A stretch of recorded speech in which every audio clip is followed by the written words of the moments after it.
Pak Anton, kita kan sama-sama lihat ya, ini Presiden Prabowo Subianto sedang berkeliling ya untuk memeriksa dan juga melihat kesiapan dari pasukan. Bagaimana Pak Anton melihat hal ini? Iya, saya jadi teringat waktu pas ketika retret di Akmil ya. Jadi retret di Akmil itu sore-sore dan hujan gitu. Ini mirip dan kondisi kayak gini, dan hujan-hujanan waktu itu Pak Prabowo nggak mau dipayungin. Jangan nggak mau dipayungin. Jadi memang hujan-hujanan deh. Jadi dia biar sama ya, sama dengan yang lain.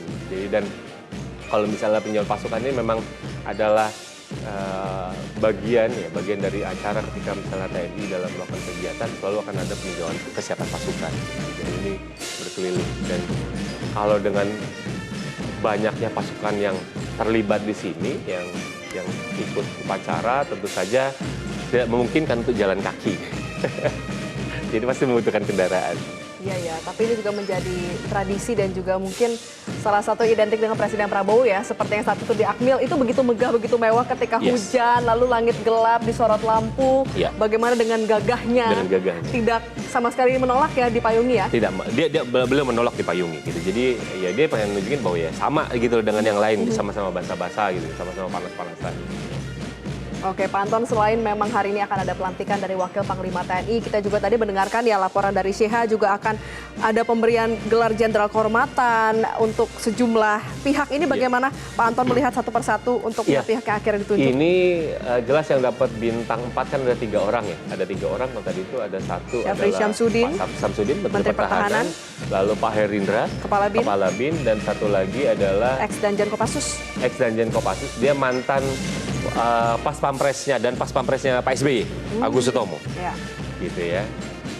Gitu. Jadi jelas kalau kita bicara tentang pemberian Jenderal Kehormatan ini sepenuhnya lagi-lagi adalah kewenangan dari Pak Presiden karena ini pakai Kepres, gitu. Tapi memang usulan itu juga harus terlebih dahulu diusulkan itu oleh Panglima TNI. Jadi Panglima TNI mengajukan nominasi nama-namanya itu. Artinya dari Panglima kemudian baru ke Presiden. Baru ke Presiden ya? Karena Presiden yang melegalisasi. Gitu. Jadi apakah ini peristiwa pertama? Enggak. Gitu. Jadi ada beberapa kali misalnya pemberian pangkat kehormatan yang dilakukan. Dulu di eranya Soeharto misalnya ada Pak Nasution naik jadi bintang 5. Ya. Gitu. Lalu di eranya Gus Dur misalnya ada Pak SBY, seingat saya Pak SBY itu dapat bintang 4-nya di eranya Pak Gus Dur ketika beliau menjabat jadi Menteri Pertamanan dan Energi, kalau nggak salah itu.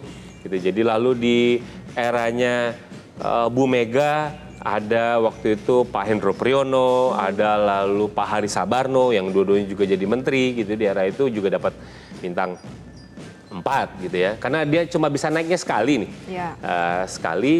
Karena namanya juga kehormatan gitu, Jenderal Hor. Lalu di eranya Pak Jokowi adalah Pak Presiden Prabowo. Saya sih bisa melihatnya ada beberapa hal. Pertama memang kalau misalnya karena mereka, misalnya saya menyoroti 2, misalnya Pak Herindra dan Pak Syafri. Ya. Mereka memimpin sebuah organisasi di mana di situ juga ada keterlibatan militer. Oke. Ya. Menteri Pertahanan, Kepala BIN. Yang aktif, perwira yang aktif yang tinggi di sana, yang paling tinggi adalah bintang 3. Di Kemhan ada Irjen bintang 3, Sekjen bintang 3. Oke, berarti balik lagi ini seperti kesetaraan birokrasi, kemudian juga bagaimana memimpin ke bawah ya? Jadi dia harus lebih tinggi. Lebih tinggi gitu, harus hendaknya lebih tinggi. Beda kalau misalnya kita sipil duduk di jabatan itu, kita kan memang nggak butuh penyetaraan. Betul. Gitu ya, jadi secara psikologis kita nggak punya beban untuk itu. Tapi ketika mereka mantan militer, gitu ya, kadang-kadang psikologis itu itu tetap harus diperhatikan ya, gitu. Jadi ini kan juga berlaku sebenarnya di organisasi sipil, misalnya kementerian, ketika misalnya PNS-nya juga latar belakangnya adalah ASN juga, gitu. Jadi pernah ada case misalnya yang juga menarik gitu di salah satu kementerian.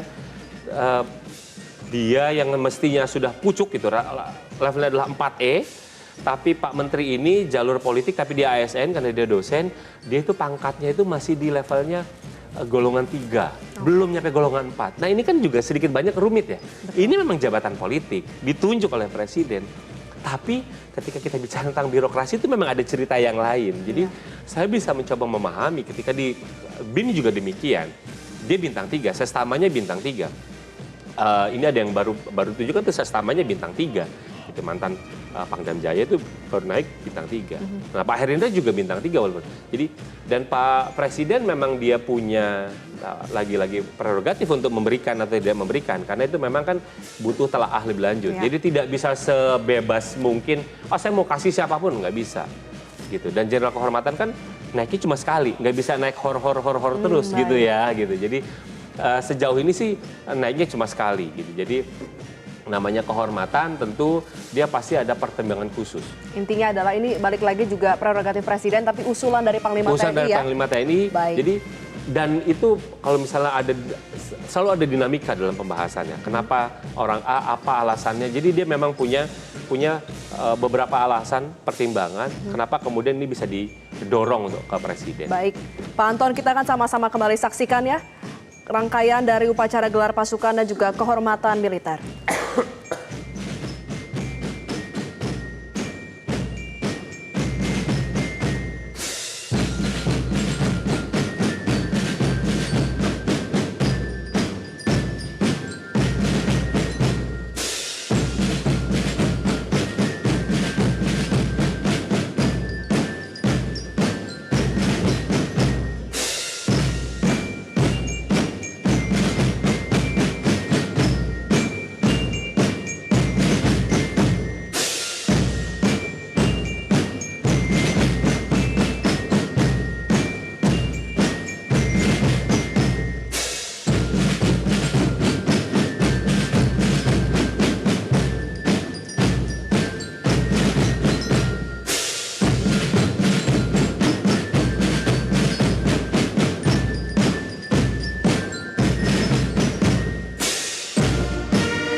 Jelajahi cara baru mendapatkan informasi. Download Metro TV Extend sekarang.